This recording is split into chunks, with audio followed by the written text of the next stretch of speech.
Okay, whoa. We're going to go ahead and start.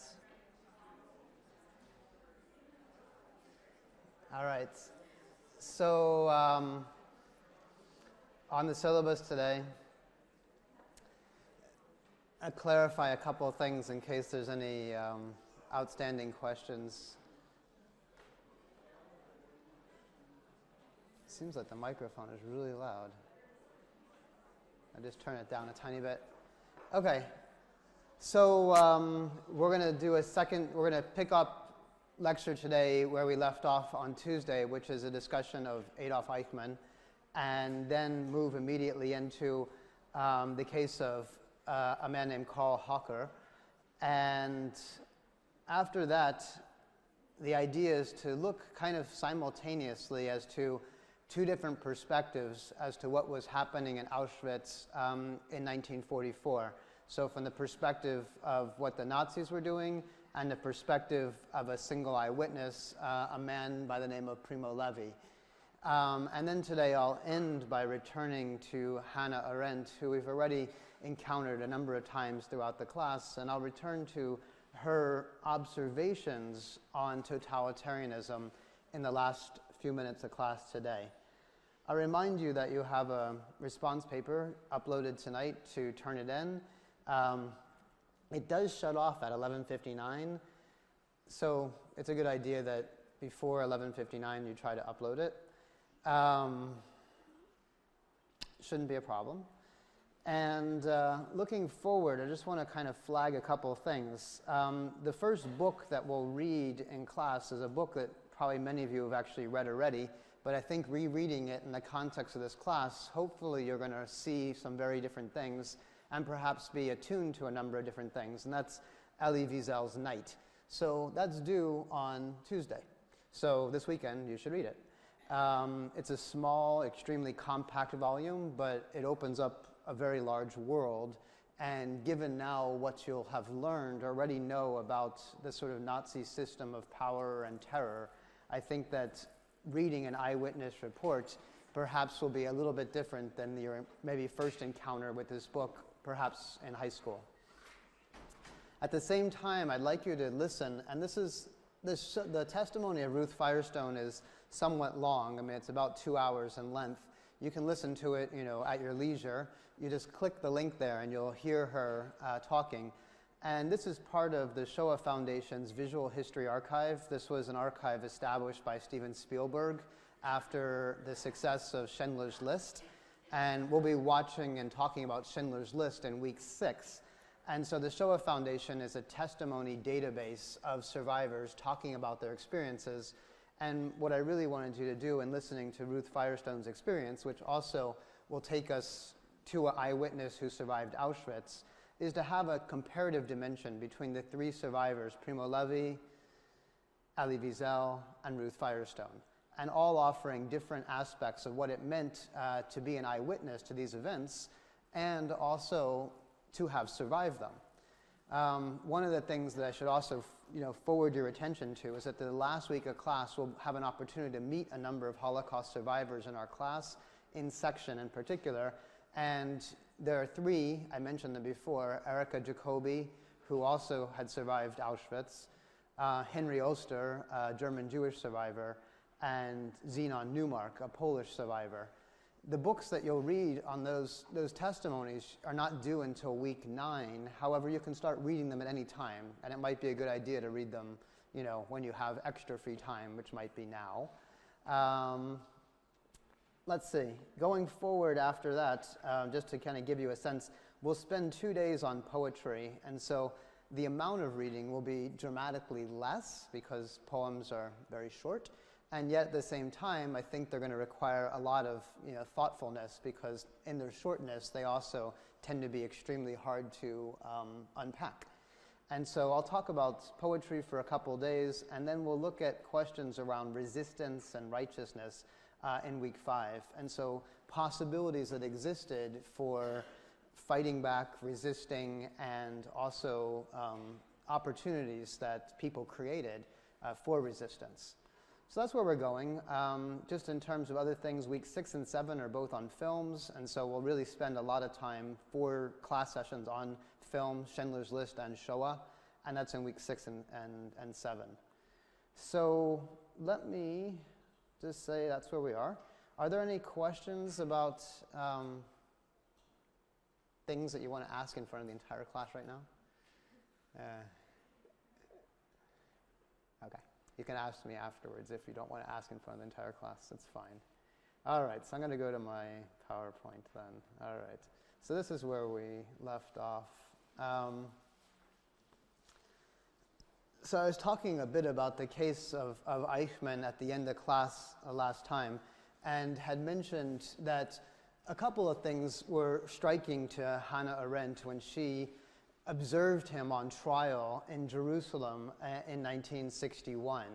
And one of the things that was so striking to her was his ordinariness. It's what she calls his banality, that he was almost, she had expected, given the media representation of him, for him to be this crazed, sadistic figure, right? She'd expected in some ways him to have been this, consummate Nazi thug. But it turned out he was extraordinarily rational. And it also turned out that he was, well-behaved, that he would sit there and listen to the questions as they were translated, that he would respond to the questions. And one of his major arguments in the court proceedings was that he didn't actually, with his own hand, ever kill anybody, and therefore he really can't be charged with murder because he didn't murder anybody. In his writings, in his own reflections, we know that there was a sense of pride, though, in what he did. This is from a self-recording he did in Argentina, reflecting only 5 years after the fall of Nazi Germany, that he was very proud of what he had done. That he said, when I was in Berlin, if it has to be, I told my men, I would gladly jump into the grave, meaning I would gladly go to my death, in the knowledge that 5 million enemies of the Reich have already died like animals. So a kind of, a sort of lack of certainly commiseration, certainly a lack of empathy, and at no point did he ever really apologize or come to terms, I think, in a way that we might have wanted with those crimes.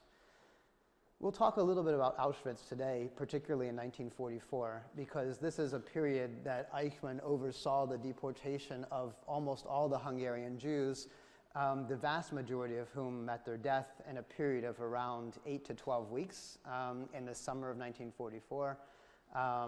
Erika Jacobi, who is one of the survivors that we'll meet, is one of the few Hungarian Jews who actually survived.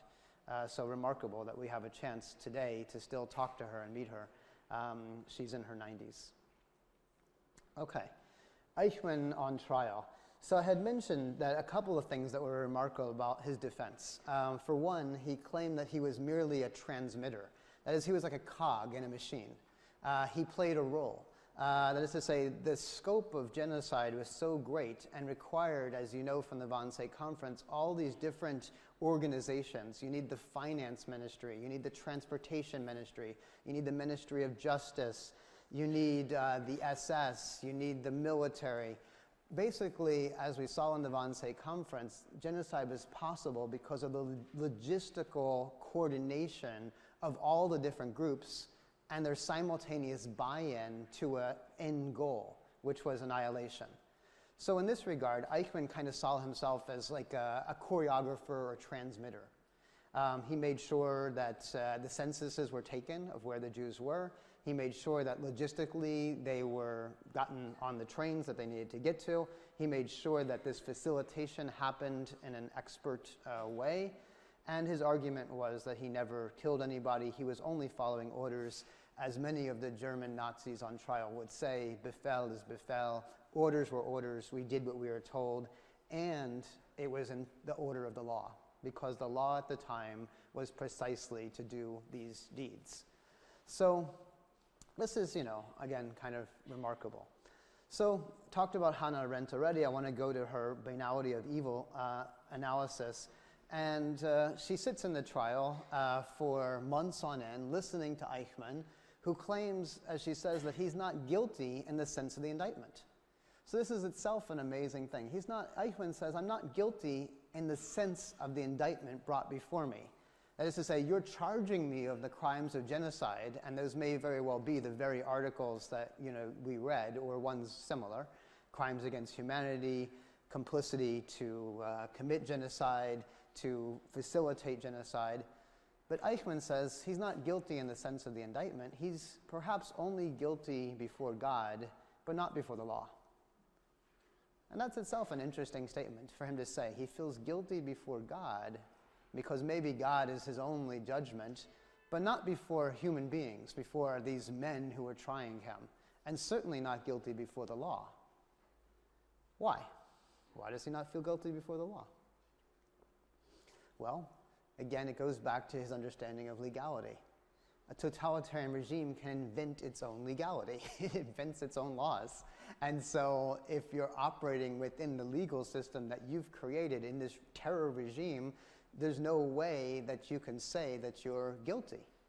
And so he's being tried on laws that simply don't apply to him, is what he's going to argue, or what he did argue. He also claims that even if you want to try me on murder, it doesn't make any sense because I never killed anybody. I never rose my hand to kill another human being. I was a law. He'll even say in the testimony, he was a law-abiding citizen. So his charge is that he's guilty of aiding and abetting the annihilation of Jews. Again, we already talked about his normality, but perhaps even more surprising that she points out that he makes a claim that he doesn't even harbor a hatred towards Jews. He claims in the trials that he didn't hate the Jews. He even points out that he had some Jewish relatives, amazingly, these are distant relatives, that he saved, that he helped to get them out of Germany in the 1930s. Again, one begins to wonder, how does one try such a person? It's almost like you almost want him to have that hatred. You almost want to have him, confess, and yet he defies these things. With regard to the Wannsee Conference, and this is one of the last reflections that Arendt shares with us, he talks about his role in that conference. He was the lowest ranking SS officer there. He was there with what he called the popes of the Third Reich, these big name people, the ones who are carrying out all the exterminations, the Einsatzkommando, Lange, the guy who was second in command of the Gestapo, Reinhard Heydrich, who was in charge of the entire process. And he says that he sensed a kind of Pontius Pilate feeling, for I was free of all guilt. Amazing. He sensed that he was free of all guilt. How could he be free of all guilt? What would that mean? What do you think? He declares, I'm free of all guilt.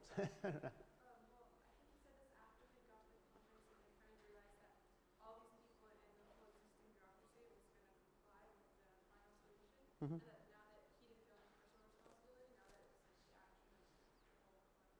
It was the collective, yeah. And so it raises this huge question. How do you try a collective? How do you put a collective on trial?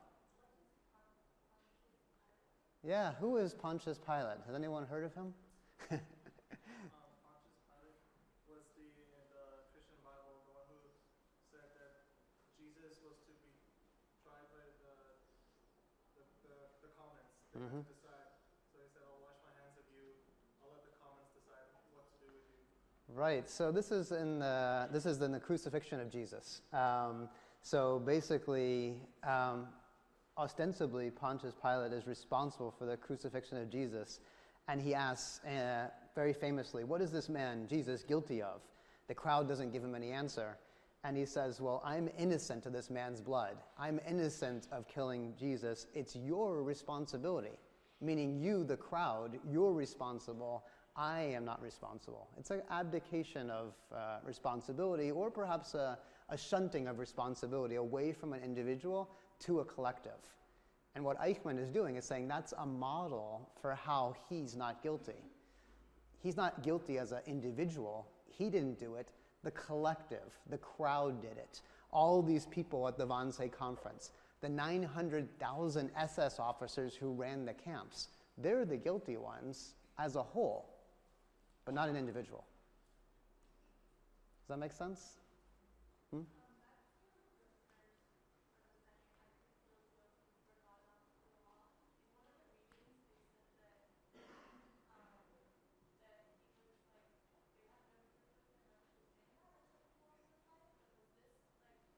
This is based on Arendt's listening to the depositions in the trials. Yeah. Hmm? Yeah, I'm curious how the Nazis felt if they believed in God. Are they going to go to heaven then? Well, that's an interesting, that's a complex question. And many of them would identify as believing in God. However, they didn't necessarily identify as Christian. Some did, some didn't. And so, there wasn't a confession really on the part of Eichmann in order to be saved, per se. It was, I don't know so much about his sort of like religious beliefs. I can't entirely answer your question, but it is an interesting statement that he does have this sense of guilt in some regard, but in the sense of, a juridical proceeding, he has no guilt. So maybe there's a question about here the tension between the secular and the religious. It's a great question. I don't entirely know the answer, though. So in any case, I do think it's interesting, though, that he uses a reference to the crucifixion of Jesus as the basis, though, of his, so to speak, getting out of jail. Again, the abdication of responsibility to the crowd. And, and the thing that I asked you to do, this charge letter today, one of the big challenges that you're going to face and what you're going to see in some of the examples of the trials that I give you is the tension between putting an individual on trial and a collective. You can't put a collective on trial, per se. You can only put individuals on trial. And yet so much of what is going on in the genocide is a collective, is a much broader than a single individual. A single individual can't possibly carry it out. And so this produces this fundamental tension for a legal system. And again, for Arendt, she kind of reflects on the absurdity of having to try people for their individual crimes when in fact these crimes only became possible because of the greatness of the collectivity that carried them out. All right, we're going to turn to a couple of things about Auschwitz that I think you need to know. Auschwitz was the largest of the concentration and death camps that the Nazis created in Poland. There were 6 extermination camps that served only the purpose of gassing people, asphyxiating them, and then burning their bodies. Auschwitz had 2 parts, or actually 3 parts.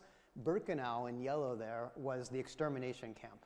If you were sent to Birkenau, you didn't return, meaning you were immediately stripped, your hair was shaved, your goods, whatever they were, suitcases, jewelry, whatever you happened to come with was taken from you. You were put into what were ostensibly showers. The gas by the name of Zyklon B was dropped in, and within about 15 minutes, thousands of people would be killed, and then they would be burned in crematoria. And there were 4 or 5, depending on the time, operating crematoria in Birkenau. So there's no survivors from Birkenau. Sorry. Well, this was partially for health reasons, to control for lice, and partially because, believe it or not, the Nazis actually kept the hair, bundled it up, and sent it to be used as stuffing for blankets. So it's a pretty horrific thing.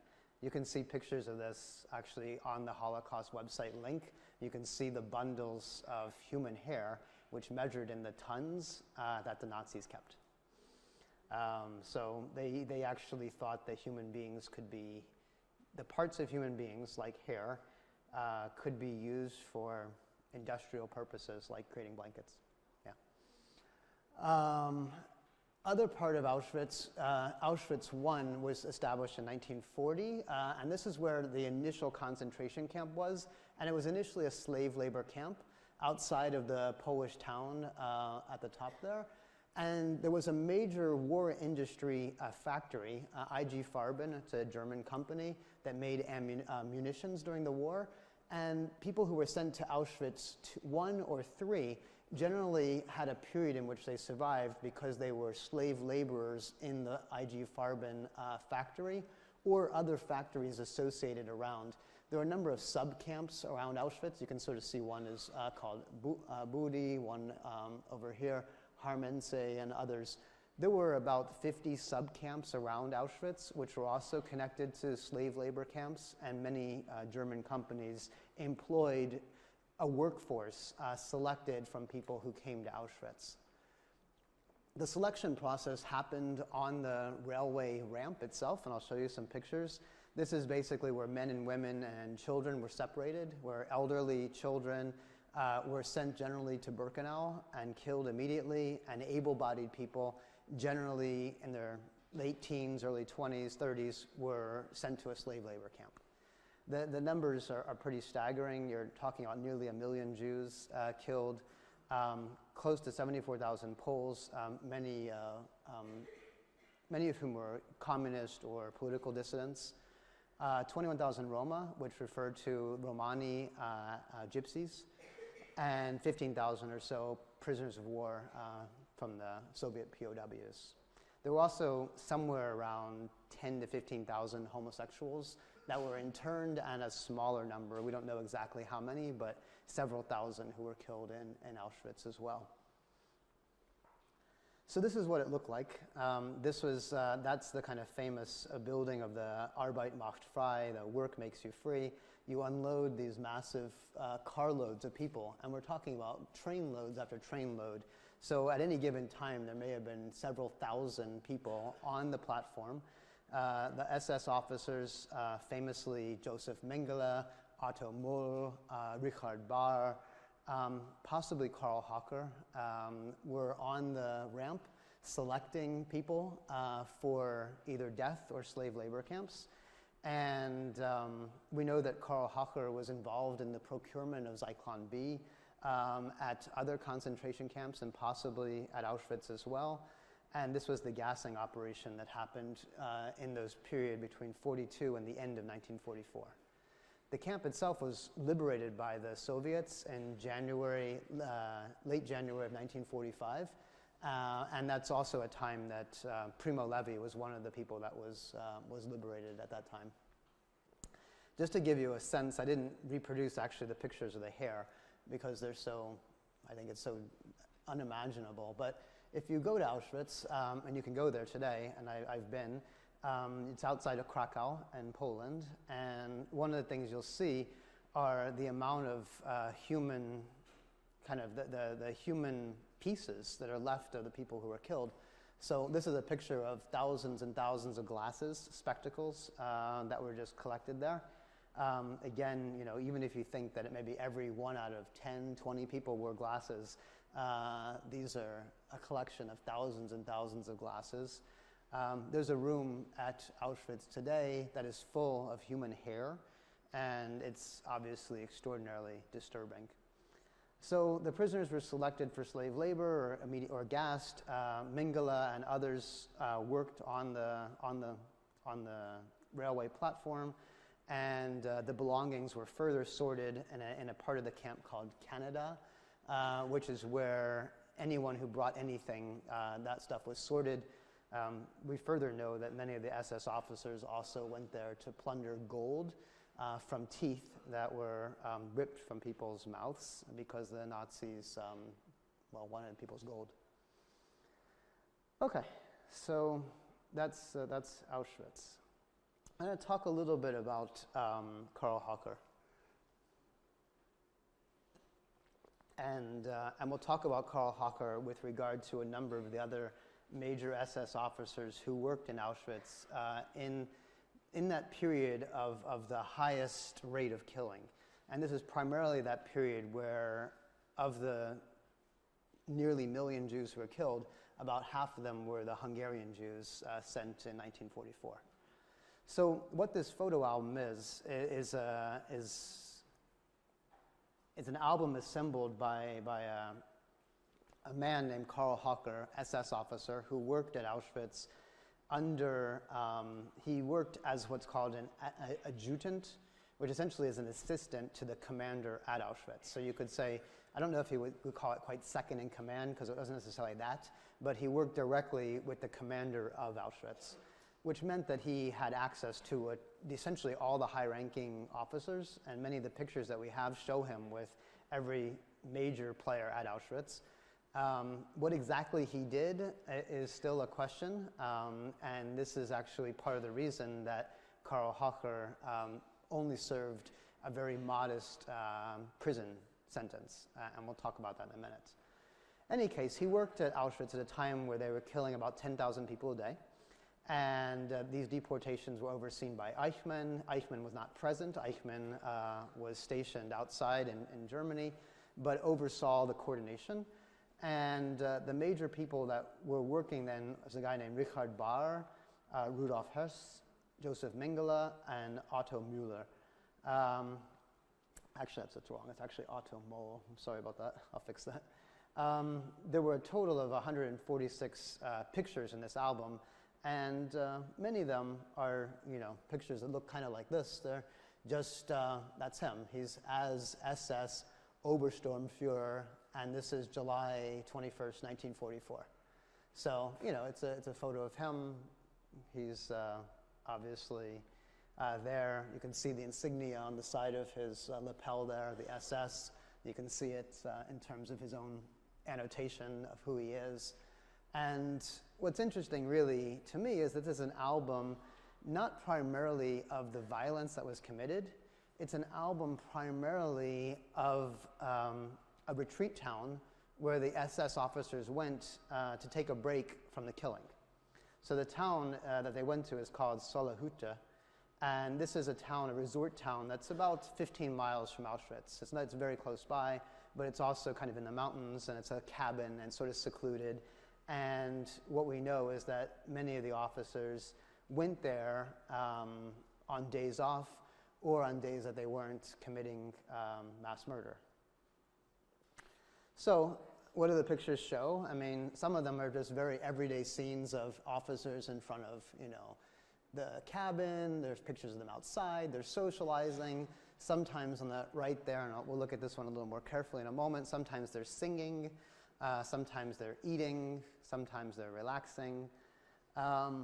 What's extraordinary, again, is to keep in mind the simultaneity of these pictures and the mass murder that's happening in Auschwitz.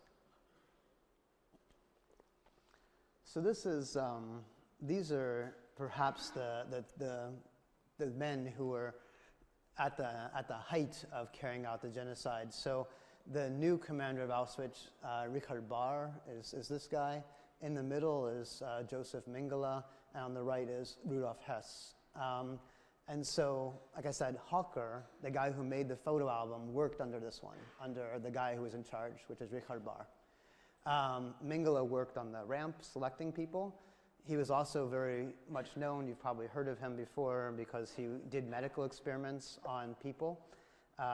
He selected, in particular, twins and sometimes gypsy children and others for really heinous medical experiments. And those happened on premise at Auschwitz under his direction. This is Rudolf Hess, a quote from him. In his memoir, he was captured, in fact, after the war. He was tried in Poland. In 1947, he was executed. But between 1946 and 47, he wrote memoirs that are translated into English as the memoirs of Rudolf Hess. I think it's called Death Dealer. And what he writes is kind of reflecting on the ease in which they carried out what they did. He says, technically, it wasn't so hard. It would have been hard to exterminate, it would not have been hard to exterminate even greater numbers. The killing itself took the least time. You could dispose of 2,000 head in half an hour, but it was the burning that took all the time. The killing was easy. You didn't even need guards to drive them into the chambers. They just went in expecting to take showers, and instead of water, we turned on poison gas. The whole thing went very quickly. This is his autobiography, written in 46, 47. And again, that's him on the far right. So he's in many of these pictures. He's almost always, it's interesting to kind of look at these pictures, because Rudolf Hess, who wrote this and who carried out this process, he's almost always leaning in the pictures. There's a sense of, he never stands straight up. He's always kind of leaning on something or has his hand on his pocket. He's always smiling. There's a sense, I mean, it's hard to know how to read these pictures. I mean, it's actually something that's always disturbed me greatly. But there's a sense of almost his kind of pride and everydayness and almost relaxed demeanor with regard to the time he spent in this resort town. This is Carl Hocker's dog, who also features in there. It's his favorite dog. So what do they do in this little resort town? Well, among other things, they lay down. They're tired. Sometimes the children, Carl Hocker had kids. In fact, sometimes this was an opportunity for the officers who had children to reunite with them briefly. So here you can see a little boy and probably the mom. I don't know exactly who this is. I think this is Carl Hocker here in the middle. They have blankets on. Perhaps it's cold. They're laying on the deck of this resort town. This is, again, the summer of 1944. They sleep. This is Carl Hocker. These may be wives of some of the officers who were visiting. We also know that there were a number of what's called female SS auxiliary officers who were mainly in charge of communication. So they worked under Eichmann's office, who also would join the men at this resort town. And this is one of the pictures of those SS female auxiliaries. These are all communication specialists. So they weren't stationed in the camps themselves, but were mainly in charge of communication, primarily railway communication. And so it's probably raining. There's an accordion. They're happy. They're singing. They're celebrating. I find this sequence really interesting in this album. It says in German, there are blueberries here. Kind of like, hey, there's blueberries here. So there's a sequence of 6 pictures in this album with Carl Hocker and these SS auxiliaries sitting on the deck, on a kind of, on the side there, nicely dressed. They have bowls in their hand, and it goes through this kind of chronology of them eating blueberries. And in the end, and you kind of have this up-close picture. There he is. Some of the women, they turn their bowl over because they don't have any more blueberries. This one kind of pretends to cry. There's no more blueberries. Someone else is relaxing here. Strange, right? I mean, it's not just disturbing, but one tries to understand the simultaneity of sitting on a resort town 15 kilometers from Auschwitz while 15,000 people are being killed every day, and you're relaxing and eating blueberries and laying down and taking pictures of this and putting it together in an album that documents your time at Auschwitz, right? I mean, how do you, it doesn't quite mesh. I'll show you the last one.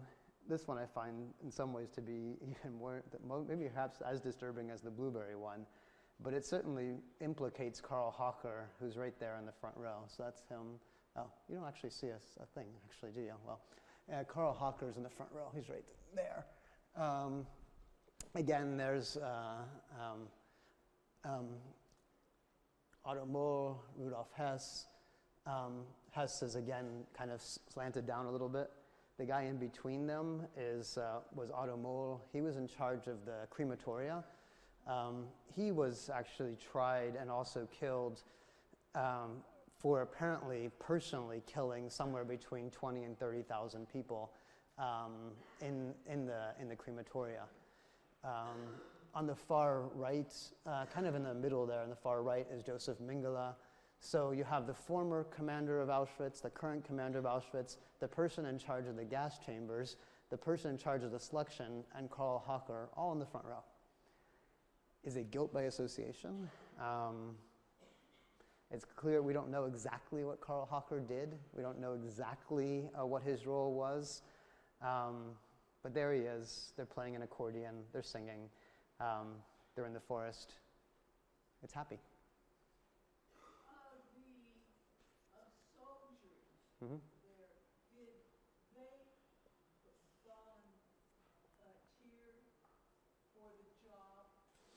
It varied. I mean, at different times you could have been drafted into the SS. You could volunteer for service, but you would only get promoted in advance, when you... Who were at the concentration camps? It varied as well there, yeah. It varied as well. I mean, in the case of like Hocker, he was at a different concentration camp before he came to Auschwitz, and he was sent there because of good service in another camp. And so did he volunteer? Not exactly. He was promoted. But he also participated. Most of the ones who were appointed, I mean, there were generally formal ceremonies in which the highest ranked officers were put in those camps. And so one of the things that this album documents is the change of leadership between Hess and Baer. And so there was like a formal ceremony. They were kind of inducted as the new commander. I don't think it was volunteer as much as promotion. So that would be my read.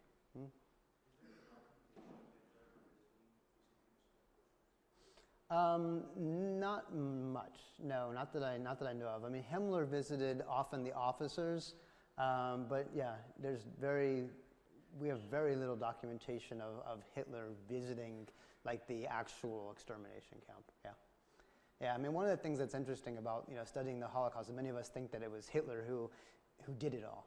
It's really important to remember that there were nearly 1 million SS officers who carried out the deeds of the Holocaust, and and it's important to recognize that it's not something that you could just pin on Hitler. It's certainly the person who originated the ideology, absolutely Hitler. Person who was in charge, yes, Hitler. But to understand how it could have actually happened, one has to see all these other people and the different roles that they played in coordination to carry it out. We definitely know that Himmler visited camps and soldiers who were serving. And in fact, his Posen speech, which I think I gave you to look at today, is an example of kind of his trying to cheer up the troops, knowing that what they were doing was, had an emotional toll on some of them. So, perhaps one of the reasons why they had this vacation place was precisely as take a break, relax, eat blueberries. Did they later use these pictures to charge the Nazis? Yes and no. I mean, the thing is, most of these pictures in this album are not taken at Auschwitz itself. They're taken outside at a resort town. And so in many ways, you have this issue of circumstantial evidence, right? I mean, this is something I want you to also think about for your own charge, which is also why so many of the Nazis who were ever charged for anything never got charged for anything. And I'll actually kind of move to this in a second. I mean, for example, Karl Hocker died in 2000. He served about 7 years in prison. And this was an interesting moment where you can't just use his album to convict him. And yet you could show his association. You can show that we know that he was there. We know that he was there with the highest ranked officers who also were doing things. And yet there's this kind of fundamental question of we don't have the evidence of him actually, putting the Zyklon B in. But we have some evidence. And so he was in a POW camp until 1946. And in fact, he worked as a banker in West Germany until 1960. There were a number of Auschwitz trials that happened. The first Auschwitz trial happened in 1947 in Poland. That's where Rudolf Hess was hung, executed. There was another one in Frankfurt in 1963, 1965. One of the readings we'll do in a couple weeks is based on the court proceedings from that trial. Karl Hocker was put on trial. He was sentenced actually to 7 years for, aiding and abetting over 1,000 murders in Auschwitz. Aiding and abetting, but no further. He was actually only served 5 years. In 1989, he was retried, and I didn't know this till recently, he was retried for procuring Zyklon B. So he apparently in 1944 had acquired more than 3,000 kilograms of Zyklon B, which is enough to kill many thousands of people, for use in another death camp called Majdanek. And so he was sentenced to 4 years for doing that. This is a quote that I found from Hocker, which is reproduced in Lawrence Rees, a historian who wrote a book on the history of Auschwitz. He wrote that this is Hawker saying, I only learned about the events at Birkenau in the course of time. When I was there, I had nothing to do with that. I had no ability to influence these events in any way. Neither did I want them nor carry them out. I didn't hurt anybody, and neither did anyone die at Auschwitz because of me. So again, this kind of a similar sort of defense as Eichmann. I didn't personally carry it out. I didn't hurt anybody. I only learned about this after the fact. Things were running in a way that I couldn't have influenced or stopped. And yet, there we know that he was there. Wasn't there a smell of burning bodies? Yeah. This is also, we'll talk about this when we talk about bystanders in a couple of weeks. I mean, one of the things you can sort of see from this picture here is the tremendous amount of smoke that came from many things, not only trains, but also crematoria, which were running day and night.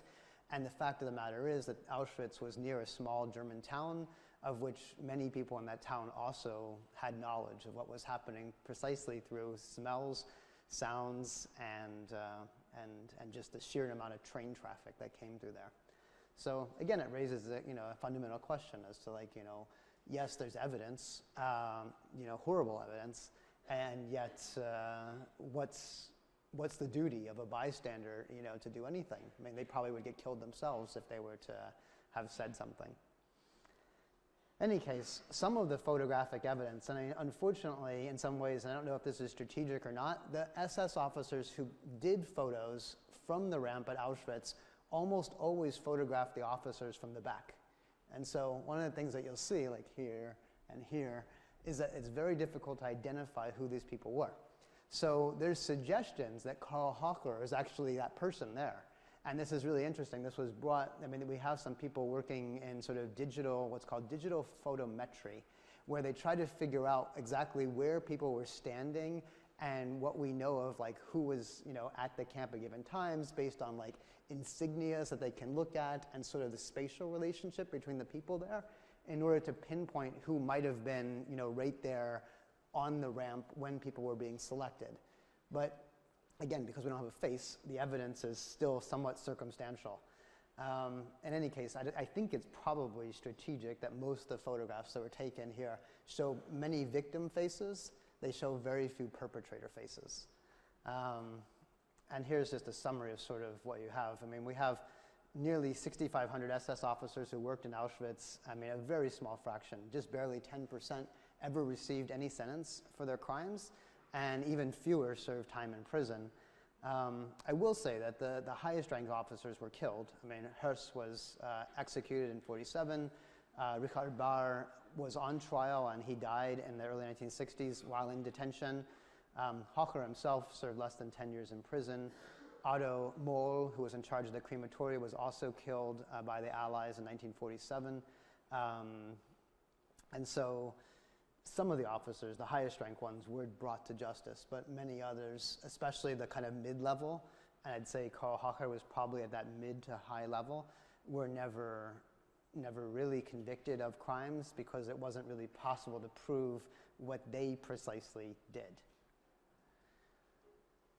So, questions or thoughts or anything else you want to raise? Just real quick reflection about the blueberries. I suppose this is, I don't actually have a way to understand this other than to say that there's an amazing, if you took this photograph out of context and you just, you would just say, hey, it's culture. It's human beings, well-dressed, sitting around. You wouldn't necessarily even think they were military officers, but they have bowls, they have spoons, I think they have spoons. Looks like they have a spoon, and they're eating blueberries. And it's just such an everyday part of our humanity, our culture, just how we interact with each other. It's obviously a social setting. They're relaxed, they're happy, they're well-dressed, they're well-fed, they eat, they sing. And it's maybe the closeness here, maybe the thing that's so haunting to me is the closeness here of culture and violence, right? It's like a thin little film that separates the two. It's that one could participate in all those effects of singing, of relaxing, of having children, of, sitting here, with your, is this like beautiful little boy, right? Completely innocent, right? He didn't do anything. There he is. And yet we know that just on the other side, like literally on the other side of the field, you have the very same people carrying out, a massive genocidal campaign. Like, what is that little film that separates culture and, tremendous barbarism? I think they were just very much in denial. They put up a barrier between the reality of what they were doing and how they dealt with it, so that they didn't have to feel bad about it, or they were just so brainwashed and they were under the impression these people weren't really people, Mm-hmm. or they led themselves to believe that. Not that it makes it okay to even treat animals the way they treated humans. Mm-hmm. Right.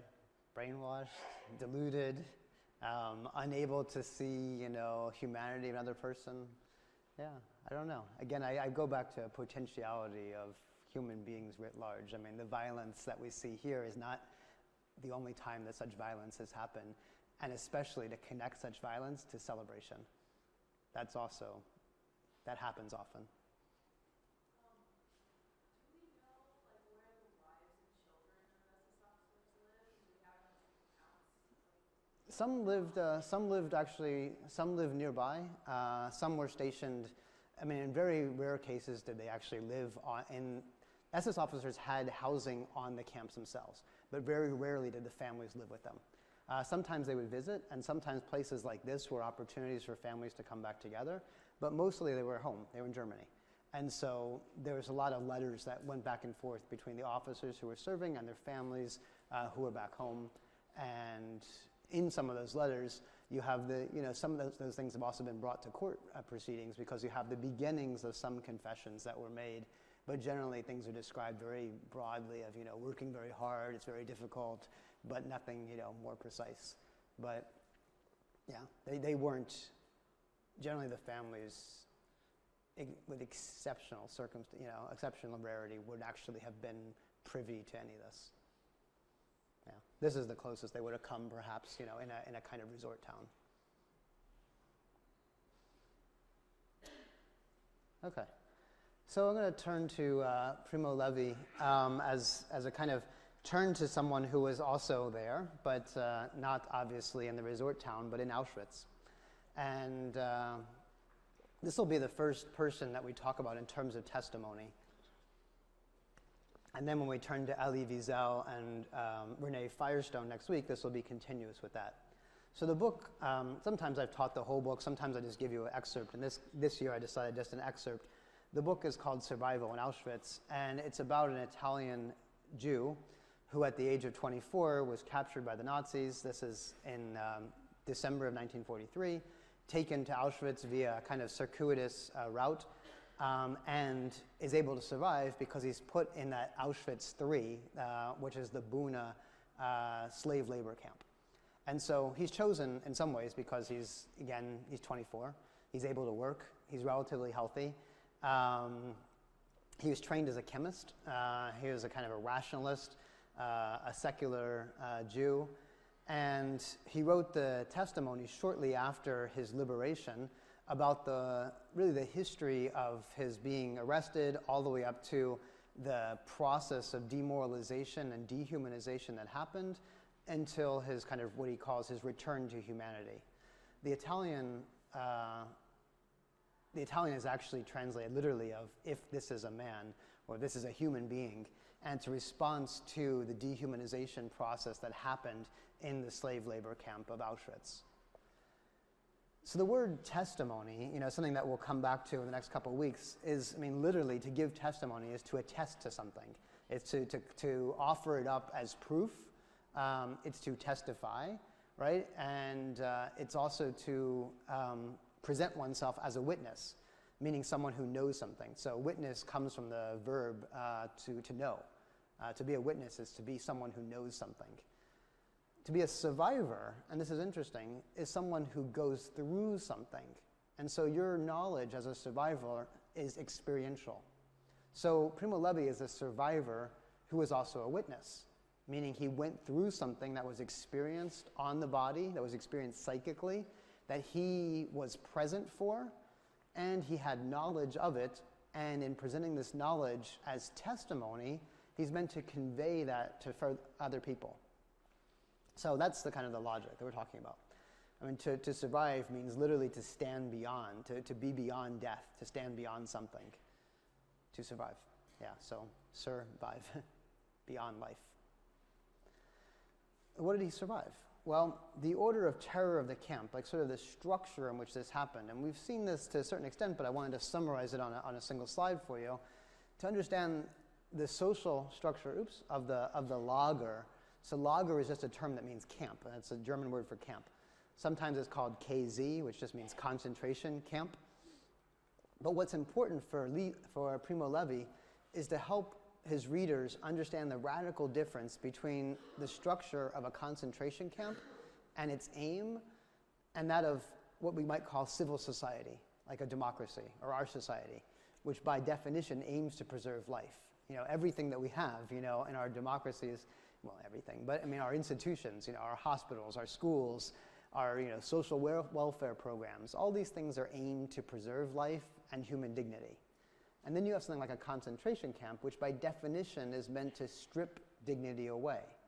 Its only purpose is to strip a life of its meaning and human life of its dignity. How does this happen? Well, he explains in his book, this happens through that process of being rounded up, of being deported, of being sent on a cattle car, of being disoriented, you know, not even knowing where you are, where your family is, of not knowing what the future is, your unknown destiny, of the violence, the filth, the fact that as soon as they arrive, they're stripped of their individuality, shaved, given camp clothes, given a tattoo, a number on their wrists, have their material possessions stripped of them, reduced in many ways to the most base of instincts, meaning just survival instincts. If you're able to survive, I say if you're not killed right away, then you're subject to things like roll call, living in barracks, slave labor. Potentially, as soon as you can't work anymore, you're killed because you only are a body that essentially purpose is to work. And he begins to kind of like unpack what this means at the level of like human life. That is, say, you're disoriented. You no longer are connected to your past and where you came from. You no longer have your aspirations like, you know, I want to go to law school, or I want to, you know, become a doctor, or whatever else. If you're in a concentration camp, suddenly your future is very much constricted to the now. He talks about how things between like good and evil, right and wrong, all these things become blurred in the absurdity that is the concentration camp. And in the final analysis, death itself is stripped of its meaning because human life is no longer valued. It's just you become just a body. So this is the process that he articulates. And I would say in many ways it's a process that's echoed. When you read Elie Wiesel again at night, you see a similar kind of process of dehumanization and stripping away of all these aspects of human life and human dignity. I hadn't shown you this before. I'm sorry if it's a little bit blurry at that level. But one of the things that happened is kind of a marking system, not only a tattooing of people who were in slave labor camps. So often they would get a tattoo. In the case of Auschwitz, it would have an A and then maybe 6 numbers. Most of the survivors have tattoos on them to this day. There were kind of different like ways they can be mixed and matched. If you were Jewish, you would have, like, for example, if you were homosexual and a Jew, you would have a pink triangle and a yellow triangle together, like that. These little insignias up here were for people that were who had committed crimes more than once. I think the word is recidivistic. These were for people who were part of a penal colony, penal group. This was not used very often. These are for political prisoners. They were red.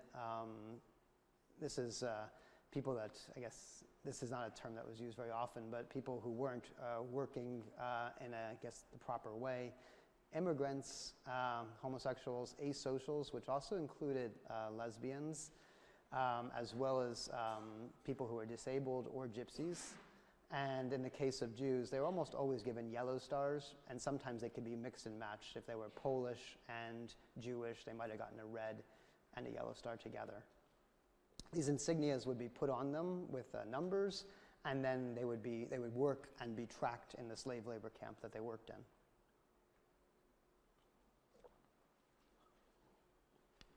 So Primo Levi talks about being turned into prisoner number 174517. And as that happens, one of the things that he observes in this process is the importance of being able to testify to what he went through. And to me, one of the really powerful parts of this book is not only that process of dehumanization that happens, but the fact of wanting to testify to this dehumanization to civil society, like to the future, to be able to carry this message forward. He recounts in this book, and I'm going to just read you a small passage, a dream that he has in the concentration camp. And it's an extraordinary dream in many ways, because he says it might be the dream of every survivor in a concentration camp. And it's a dream that happened as a nightmare in the camp. And he imagines, there's a train that's about to arrive, and that, something is going to happen. He doesn't exactly understand what it is. But what's interesting about this dream is that then suddenly he's reunited in the dream with his family, and it's his sister. So he says, after the train arrives, my sister was here, and some unidentifiable friend, and it's this very story that I'm telling. The whistle of 3 notes, the hard bed, my neighbor who won't move, being in the camp, right? He's talking about like what it is to be in a slave labor in the barracks and so forth, and the hunger, the lice, the capo beating me, the intense pain, the longing to be home. And then he says, I can't help noticing that my listeners do not follow me. In fact, they're completely indifferent. They speak confusedly of other things among themselves as if I was not there. My sister looks at me, gets up, and goes away without a word. A desolating grief is now born in me. And he goes on, my dream stands in front of me, still warm, and although I am awake, I'm full of anguish. And then I remember that it's not a haphazard dream. He's had it many times. I've had it many times. It's also the dream of many others, perhaps of everyone. Why does it happen? Why is the pain of every day translated so constantly into our dreams in the ever-repeated scene of the unlistened to story? So it's a really interesting moment. His nightmare is not even about the nightmare of the horror that he experiences as a slave laborer. His nightmare is that his story would not be heard by anyone, or that no one would care to hear it. So really interesting that in the camp itself, while the events of the slave labor and extermination are happening, he has a dream of surviving, of telling his story, and then of not having his story heard by others, as if they don't want to hear about it, they don't care. And that to him is the biggest horror. And this is something I would say is probably a commonality in many survivors who talk about their stories, which is the tremendous fear that no one would want to know, or no one could really understand it or hear, because it's so monstrous or so painful or so, removed from our reality. So I'm going to go on to 1 or 2 other things about Primo Levi that I wanted to point out. One of the important kind of sort of almost like philosophical contributions that Primo Levi's made to help us understand survivor memoirs is a distinction that he makes between what he calls the drowned and the saved. The drowned, for him, are all those people that died in the camps. They're all the people that don't have memoirs. They're all the people that didn't get to tell their stories, right? It's all those people that, are standing here, and perhaps, 90% of them didn't actually survive. I don't know how many, but if these are the Hungarian Jews from 1944, we can say that 90% of the people that you see there did not survive. And so they're the drowned. They're the ones whose stories are not going to be told because we don't know anything about them. I mean, you could extrapolate this further, like in the history of human brutality, it's the history of, every slave on a slave ship. Those stories are not going to be told. We don't know their names. We don't know who these people are. We don't know really anything about them. But they make up, for Primo Levi, the vast majority of what happened in the Holocaust. So in many ways, his testimony, he considers it to be anomalous because he is the saved, right? He's one of those people that got by his own chance. He happened to be old enough. He happened to be fit. He happened to be deported relatively late in the period of the Holocaust, towards 1944. He got selected to work. He managed to get enough food. He was healthy enough. He didn't get sick. And so he's aware that most people were not this fortunate. And so he says, and this is kind of a reflection that he has about his own shame, and many survivors have a sense of shame in having survived. He says that we, the survivors, are actually not the true witnesses. It's an amazing thing to say, you're not a true witness, when in fact I think we think of him as a witness. He says, we didn't touch bottom. Those who did so, those who saw the Gorgon, meaning you saw the inside of a death camp, you were inside of the gas chamber, have not returned to tell about it. We offer a discourse on behalf of third parties, meaning we're testifying on behalf of other people. The story of things seen at close hand but not experienced personally. The destruction brought to an end, the job completed, was not told by anyone, just as no one ever returned to describe his own death. So it's a pretty powerful statement. It doesn't negate the importance of his testimony by any means, but it's a recognition that his testimony has to be qualified by the fact that the vast majority of people did not survive and could not have given testimony, and so he's in some ways speaking on behalf of third parties. Questions or thoughts or comments on that?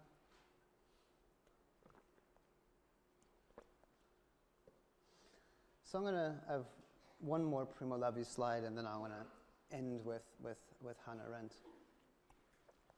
He refers, and then this is also in the figure of the drowned, to these people that he calls Musulman or Musulmaner. Sometimes in the book he calls them living dead, and the section that I gave you on the drowned and the saved, he talks about that breakdown of people from being a human being, full of life and vitality and strength and hope, and that process of beating them down, of dehumanizing them, of turning them into slave laborers until they become what he calls essentially the living dead. People who have become so emaciated, physically, mentally, deprived, on the brink of death, they're the ones destined to be selected not to be able to work anymore. And so he sees the entire image of the Holocaust in this image of people becoming turned into Musulmaner, these living dead. What this term means is actually is not exactly sure. I mean, in German you could call it a Muschelmann, which means like a shell person, a shell man. Sometimes there's a connection to thinking that maybe it's reference to a Muslim belief that one submits unconditionally to one's fate, meaning in this case the fate of dying. He calls them the drowned. The Nazis had a word for them as well. They called them Figuren, like little figures or puppets. Sometimes they referred to them as pieces, as Stücke. They're people that are no longer in some ways people because they've been completely beaten down. And he says these are the people that form the backbone of the camp, the drowned, because not even their death is death, meaning they don't get to die in the way in which we normally valorize death, like to get a funeral, to have people around you, say words about who you were. You're just anonymous. So it's a very remarkable and I think difficult idea to get our heads around, but in many ways, almost like to think about those pictures and the blueberries simultaneous with this experience. I think you begin to see, a constellation, almost like the perspective of what we could imagine, each group was experiencing. So last thing I want to mention for today, and we'll just be done in like 5 minutes. I want to go back just briefly to Hannah Arendt, because I think she's so perceptive in understanding totalitarianism and the terror associated with it. And I had mentioned this book as the first time that anyone really tried to understand the genesis of where did totalitarianism come from. That is, it's a next stage in fascism, so it's beyond fascism. So I talked a lot about the origins of fascism, but I said it only turns to totalitarianism when you have extraordinary state-sponsored terror. And this to her is, I think, a key part of it, in which you have a society in which a group of human beings have been designated as superfluous, as dispensable, as they can be exterminated at will because they don't count as part of that society. So for her, the goal of totalitarianism is to see that the victim never existed at all. It's a kind of a wiping out of a group of people. How is this possible? Well, she says it's only possible in a world where anything is possible. The bigger the lie, the bigger the crime, the more extraordinary it is, the more it becomes, in some ways, possible to carry out. And she begins to help us, I think, and this is interesting for you to think about in your paper. She wonders, what meaning does the concept of murder have when we're confronted with the mass production of corpses? Meaning the almost industrial-like way in which Auschwitz functioned. That's to say that you could get 15,000 people in every single day on trains, into gas chambers, into incineration, and do this for months on end. Really years on end.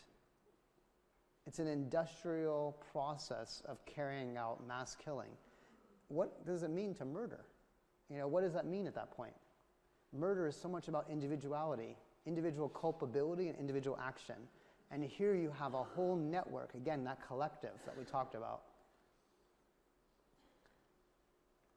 Where does she go with this? She says that totalitarian regimes have enacted what she calls a transformation of human nature itself, because it's destroyed every trace of dignity, legality, community, and respect. Last slide. What does totalitarianism do in terms of total domination? For her, it reduces the infinite plurality of humanity. All the things that make us different, it reduces it to a single one. In this case, the Aryan, right? The one. It eliminates freedom, spontaneity, seals off the victims from the rest of the world, makes a mockery of any legal system and any forms of adequate punishment. She says as much that it kills the juridical person in man, by which she means it kills the fact that you have even a legal system, that it would make any sense to try these people. And it does this both with regard to the perpetrators and the victims. With regard to the perpetrators, it makes the camps basically outside of the normal penal system, meaning it's something that's extra juridical. But it also does this with regard to the victims, because it allowed those people to be placed outside the protection of the law. The law doesn't apply. Go back to 1935. The Jews are no longer citizens of Germany. They're no longer citizens. So as soon as you take a group of people and put them outside the protection of the law, you can pretty much do what you want with them. And that's what happens in a totalitarian system of government. And this is why she sees it, its essence is a kind of domination, destruction of freedom. But, and this is where we'll kind of end up, the book it's amazing, because after like 450 pages and you're really depressed and you're thinking, gosh, this is so bad, she ends, interestingly, with a slight kind of hope at the very last paragraph. And I found this really interesting because I always, read Hannah Arendt and you kind of think, gosh, this is where things have gone. But she ends with this tiny little faint glimmer of hope. And it's a hope that she has, and I think it's a hope that she rightly has, and perhaps all of us have, which is she has a faith in what she calls natality. And it really means like a new birth, meaning she has a faith in the capacity of human beings to begin anew. She says, and this is the last paragraph of the book, she says, there remains also the truth that every end in history, like 1945 or whatever, necessarily contains a new beginning. This new beginning is the promise, the only message, she puts it in quotes, the only message which the end can ever produce, if Auschwitz was to produce some kind of message. Beginning before it becomes a historical event is the supreme capacity of man. I think she means human beings here. Politically, it's identical with man's freedom. This beginning is guaranteed by each new birth. It is indeed every man. So she doesn't think human nature is by definition absolutely drawn towards totalitarianism. She doesn't think that has to be the end. She thinks that there's a capacity for someone to rise up and resist. She thinks there's a possibility for someone new to come that doesn't have to be a Hitler, but perhaps can be a figure of righteousness, a figure of redemption, perhaps even a figure who can confront history in an honest way. But she does say that this new beginning is a possibility, and it has to come after the end. And in this regard, I would say it has to come after 1945. And in some ways, the survivor testimonies are examples of new beginnings. There are people who went through something and then could testify to what they went through, and that you and I, as witnesses now, kind of like, in many generations separate, that we're the ones who can steward these stories forward. And in that regard, there's a kind of ethical, I'd say, obligation that all of us have to both listen and to connect the dots. So, with that, we'll end.